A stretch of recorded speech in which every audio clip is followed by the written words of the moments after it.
When people talk about meta, they are almost always referring to Abyss performance. But if you look at actual stats, most game time isn't played in the Abyss for most people, with a very large percentage of people either not fighting or not caring about Abyss performance at all. So let's finally do what nobody else will, and make a tier list on how good characters are for your account if we don't consider the Spiral Abyss as one of our metrics. Welcome to Jello Impact, where we build and test every single character to help you decide who you want to wish for and build. It's of course going to be a tier list, and I think we'll start off with putting the characters that I think are the very best in S tier. For me, Kazuha is an S tier unit, and I don't know how many people really consider this, but I honestly can't even imagine playing the overworld without Kazuha. And the reason being because if you fight enemies, well, I guess I'll say this: one of my biggest goals when I'm fighting not the Spiral Abyss, when I'm in the overworld, is to reduce friction and make things as easy and fun as possible for myself, because some things in the overworld are annoying to deal with. It's not really particularly challenging, so it's doing damage is not the most important thing. The most important thing for me is removing annoyance. And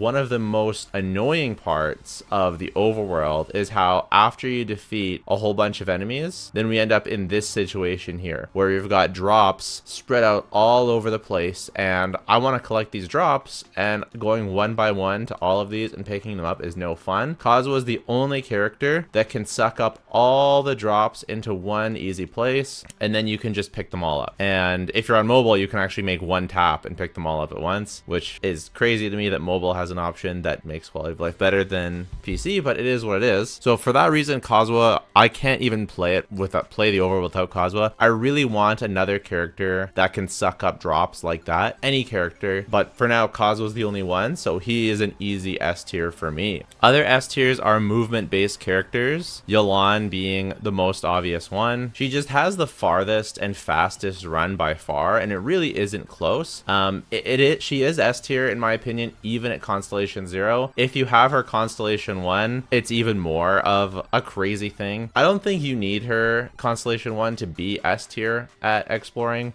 But for people who do care about overworld quality of life, I do highly recommend Yelan C1. I think it's one of the best constellations in the game that overall improves your enjoyment of the game, because spending time in the overworld is something you have to do a lot. But speaking of overworld movement, Shen Yun is definitely another character that goes in S tier for me. She doesn't go quite as far as Yelan, but one of the things that she does do is if you're traversing up kind of difficult terrain, or just like rocky terrain, or terrain that isn't super easy to traverse flatly, having Shen Yun to be able to ignore like overworld obstacles, because that's one of the things about Yelan that can be annoying, is like overworld obstacles can get in your way, whereas Shen Yun, no matter what the overworld is sort of like, she can go more of a straight line. So, and if you have both of them on one team and you don't have, I have C1 for both of them because again, I really value my quality of life in the overworld. I don't use them for Abyss testing because that's sort of the deal, but that's easily solved by just not using the second skill ever. Sometimes I use it, I will admit, but I do specifically do tests without the C1. Anyways, that's not important for this video. What's important is that if you have both of them, even at C0, you can alternate going back and forth between them. So you use her skill, then you use her skill, then while it's recharging, you go back her, and her other skill's already on deck, right? So Shen Yun is the S tier. And who else? I think that we could put Wanderer in S tier as well. I personally don't like him. Well, I do like him. I just don't like his stupid face and his stupid hat. But he has great vertical mobility. He's very fast. Because of his stupid hat, I am biased, and I find him like a tiny bit unsatisfying because his flight just feels so short when you're zooming. But it's got a pretty low cooldown, and you also can go up. It doesn't go up that high and not for that long unless you absorb Hydro. So, but even despite these limitations, like similar to Shen Yun, he can also go over annoying spots, and so overall, like he's still an easy S tier. Not being Yeah, so I think that this right here makes up our unstoppable overworld team, especially since we have Shan Yun as a healer. So like the mobility on this team is frankly unreal, and also the double animo is also really nice to reduce stamina. Although that's not that important because you're never not dashing with this team. Like you're moving fast. So movement obviously very important for me for going from one commission to the next or exploring, but it's not the only important thing. There's also mining, and I know a lot of people do mine, and I'm not sure if I want to put Zhongli in S or in A tier. I think I'm going to do S just because if you do any sort of mining in Genshin Impact, having Zhongli on your team is just unbelievably useful. It could be that maybe you drop Shan Yun out of this team in favor of Zhongli. So if you need mining, as he provides the defensive utility you need. He's also just very good for bosses as well, because Overworld's not just about the open world. The overworld I would also include like weekly bosses and something like that. And weekly bosses, like despite Genshin being memed on as an easy game or whatever, if you're not prepared, weekly bosses can be somewhat challenging, especially the new ones. Like not to the point where, you know, I would call it like difficult, hard content or whatever, but to the point where if you're not paying attention, you can easily die. And so for someone maybe who doesn't have as good of game knowledge, or if they just like to mash and not pay a lot of attention, I actually think that Zhongli is a great pick. So I'm going to put him in S tier as well. For A tier, I think characters like with a skill infusion or with an easy playstyle, or Claymore characters as well, I think belong in A tier. So I really like Yoimiya because of the auto aim, as well as I also like her for the synergy with Yelan. So for example, you've got mobs spread out, you can just mash auto attack. Oh, and that one's already dead. Oh, I guess I should show Zhongli's mining just so you can see how absolutely bonkers good it is and just how it saves you so much time. Like look at this, we're right here, there's all these over with Claymore characters. I'd have to hit them one at a time, but Zhongli can just go bop and everything is fully mined with just one click. Now his skill does have a cooldown,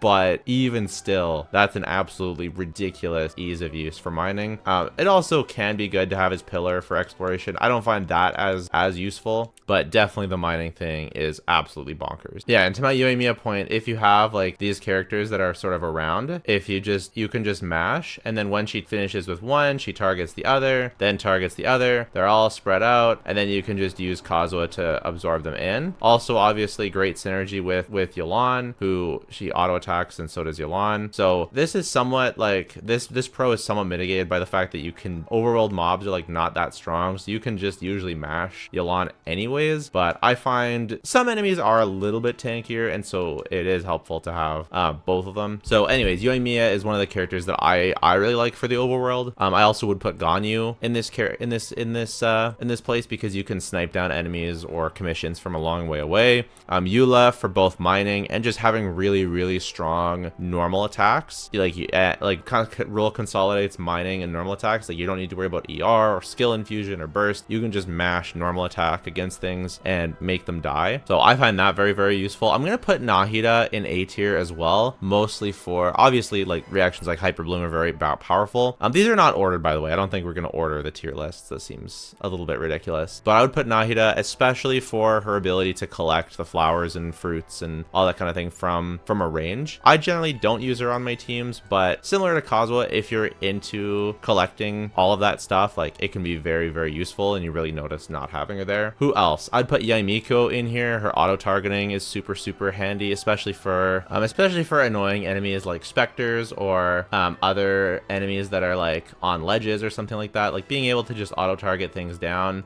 Good synergy with Yelan, good synergy with Kazuha. She can use normal attack, and it's just nice to be able to do that. Yeah, because for me, it's really not about power, and Yaimiko does have, you know, good power, but it's about making things the ease of use, and she's a character that you can easily slot in as your DPS for a team, and yeah, normal attacks and the skill having great targeting.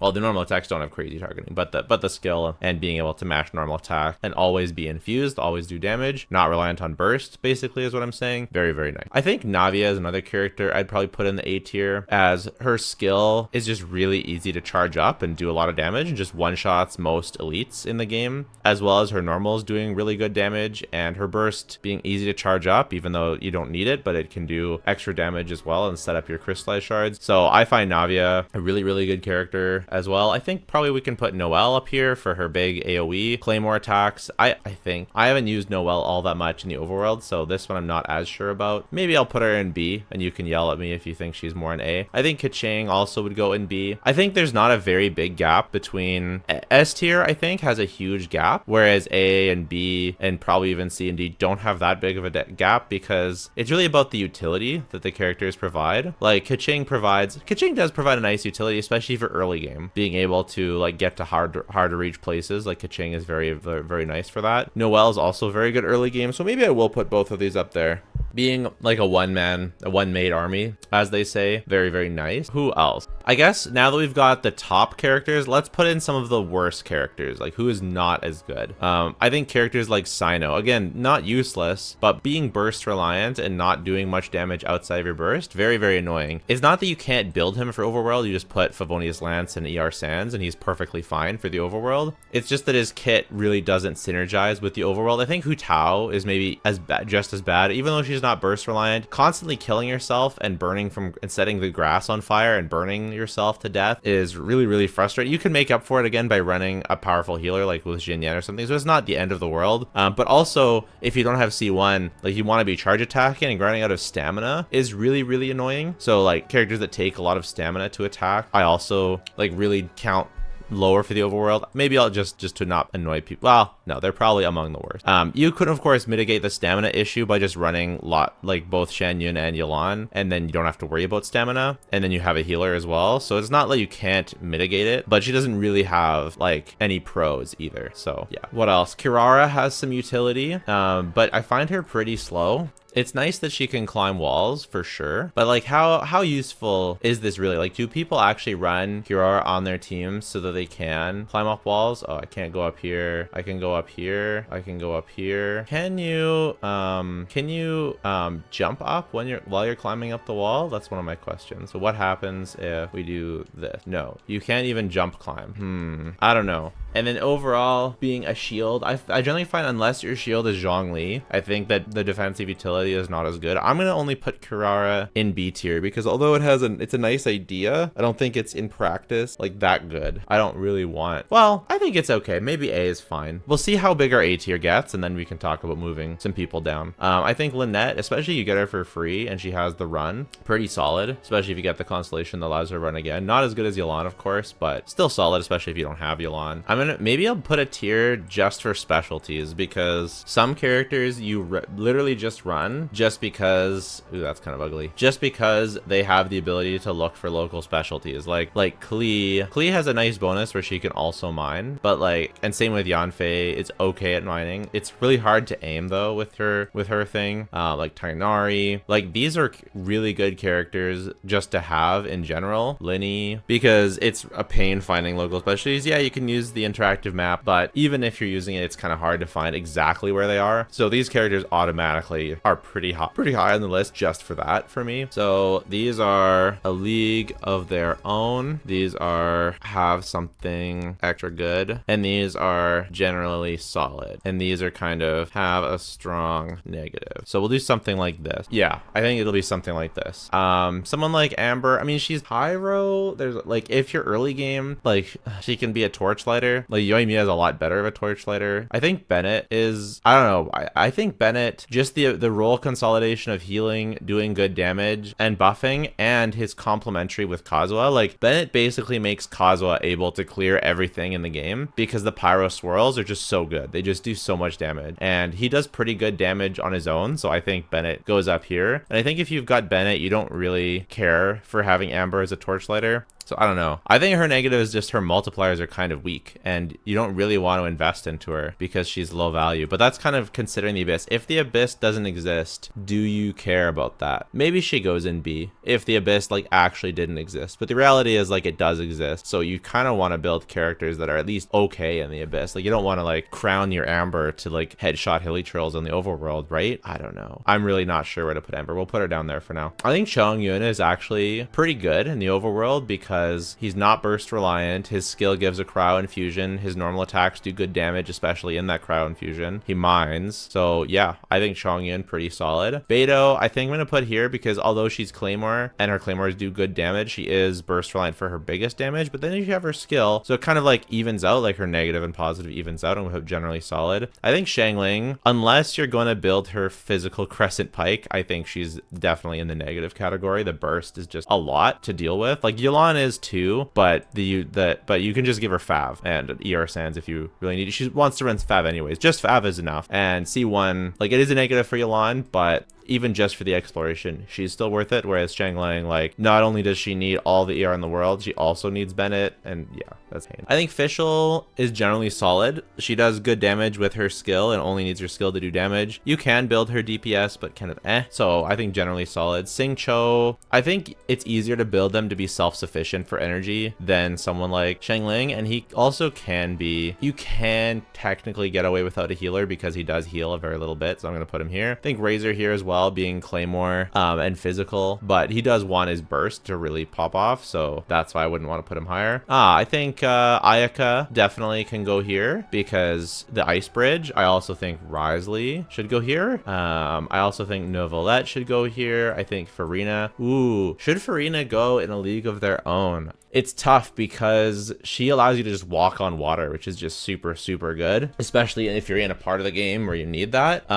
And her skills do damage without burst, and they follow you everywhere. She does require a healer to feel good, which is a negative, but I think it's like you kind of need Shanyun or like Charlotte or some sort of full team healer to really feel like Farina is in a league of their own. But I think still, like, she's somewhat restrictive for your overworld team building, but even still, her utility is kind of nutty. Like being able to just run everywhere and also doing that much damage is kind of nutty. So I think Albedo also goes in, have something extra good because he's not burst reliant, good off field damage. The elevator can be somewhat useful. And Novelette also not burst reliant, tons of damage, good AoE, good range. He feels great in the overworld. Risley, Ice Bridge, and skill infusion. Ayaka, yes, she is burst reliant, but in the overworld, like, her skills and normals are plenty sufficient. I'm gonna put Raiden in, have a strong negative, even though I love Raiden and I use her in the overworld. I think it'd be misleading to not put her here. Like, it's nice that she can recharge burst and it makes her better than someone like Sino, the fact that she recharges her burst. If you get caught in the situation where you used her burst and everything died and you don't get to recharge at all, then she's just kind of useless for a while. So you could, I find her generally solid, but I think it's mostly just cope because I find her like such a nice character overall. Who else stands out to me? Sayu, I think is power crept, but still solid. Like, if you don't have the best characters, she's still solid. Lisa, I definitely league of their own. Definitely. I think it'd be disrespectful to put her anywhere else, truly. Respectfully. Mona. She's like bad Ayaka. If Ayaka goes here, then Mona has to go here. Because I think the thing is, she would be really bad without her swimming thing, and her swimming thing is basically just outclassed by any sort of ice bridge thing. So I'm gonna put her here. Maybe that's a hot take. I think Venti goes here, I think. Like, it's still nice and easy to use them. Oh, especially for domain, because you gotta consider domains as part of the overworld as well, and domain farming, and Venti is just so good for those really annoying domains, so he definitely goes here. Zhao, very burst reliant, but he does have some overworld utility, so I think it kind of balances out and goes here. I almost want another tier, like strong pros but also strong cons, but I don't know. I could also put him here. It's just that without his burst, like, what are you really doing? Let me know, Zhao Mains, if you like, if he feels, what you think of his performance in the overworld. I know his skill is like super nice for traversal and for speed in the air. Maybe he goes here anyways, just for the traversal. Let me know what you think. Baiju, like, you do need a healer is the thing, and his healing being attached to his skill is really nice. You don't have to build ER for it. Healers just feel generally good in the overworld because you don't need the DPS, so you really want the comfort. So I think Baiju and Komi can go here. I think Kuki goes here because although healing is nice, like, being an inch from death all the time can be pretty annoying. I think weaker shielders are good but have like some downsides. Diona, I guess. I feel like Diona, the shield and heal and the movement speed thing is pretty pretty nice as well. I think Yunjin, the negative is that she's so burst reliant and it's so heavy on the burst. I think Sucrose generally solid. Rosaria needs her burst, but pretty good normals. You could do a super conduct thing. Got low energy cost, I think is the biggest one. I think it's generally solid. I think Child we have to put in the strong negative because although he's good, like the really long cooldowns can be pretty annoying for most overworld players. I think Jinyan generally pretty solid. Being a physical, well, maybe even higher. Like for physical, because not only is she a claymore, but she actively wants to build physical, so kind of just good for killing mobs. But I've never really done it. Maybe there's a big downside. Let me know. Nilu, I pretty much don't like. Like you can make her work obviously in more of a DPS Nilu build, but in her playstyle, it's really annoying to only have 2 elements because and it's very restrictive on like you can't bring an Animo, you can't bring Kazuha. Anyone who can't bring Kazuha is like yike for me. I think Sara goes here as well. Ito's burst reliant, but he has strong regular normals anyways. I think Ayato's really great. Again, this tier is not ordered. Dea, like she's got good defensive utility, but it's generally not enough. I can't let being a Claymore just let you get into A tier for free. I don't know. I'm open to it. Let me know what you guys think. We'll put Claymore here. Toma, the high energy cost, not that good of a shield. I mean, like it's like, okay, it's a great shield, but it's somewhat restrictive, but it is a great shield, but it's a high energy cost. That's tough. I think I'm going to put it here because of the energy cost, and you still probably have to run a healer because if the shield goes down, then you're in trouble. Charlotte is a much higher energy cost than the other healers, and I find Cryo, like I don't really like Cryo that much in the overworld unless you're using it with a Pyro, which is still generally solid. Yao, the burst reliance for healing. I mean, you can use her skill for healing, but like it's fine, but it's nothing crazy. I think Hazo, normal attacker, always has the infusion, skilled, not burst reliant. I think pretty good, but it kind of like he doesn't do like that much damage with his normals, so it kind of feels bad to use and build toward. I'm gonna put Tori here, I think, even though she's Claymore healer, also burst reliant. I think Chevreuse, it feels okay, like you've got the snipes, but at the same time his skill has a really long cooldown and very restrictive if you want to build her teams properly. So but she does have that pro, so we'll put her here. Alhaitham I think is quite good because he just needs to do a charge attack to get that Dendro infusion, and you've got some mobility with your skill. Kale, clunky, burst reliant, can be good for like exploration and Sumeru specifically, but other than that, pretty yike. Kave, not good, but has a claymore, so kind of better. Fremine, I guess physical claymores should go here because it's like the mining, normal attacking is just nice. Mika, burst reliant. Shenhe is like fine, but you kind of have to run her with another cryo, so it kind of really restricts your team building. But yeah, so I'd actually put her down here. I don't really like Shenhe that much, the overworld. But Gumming is solid. Candace, Farazan, Amber. Kaya has Ice Bridge, but it's not that good anymore. Barbara is fine. Jean is fine. If you're using Farina, a lot of the healers could be higher. Ning Wong, pretty good if you build her, but she's kind of, her normals are kind of a low damage, but she can mine with her skill. So yeah, that's pretty good. Aloy, pretty low damage, no infusion, or infusion is super jank. And the Traveler's all right. So that is my tier list for the overworld. Let's give a bit of a zoom out so you can see it all, so you can screenshot it. That's what I think. Let me know what you disagree with, if any of your opinions change based watching this video, what I missed. I'm sure I missed some cool tech, overworld tech that these guys have. And remember, it's not ordered. Oh, if you want to see where I think that these characters stand and how it compares to their Abyss performance tier list, check out this video over there. I think it's pretty interesting which characters get buffed and which characters get nerfed in comparison to that video. So go check it out and see. Take care. Bye for now.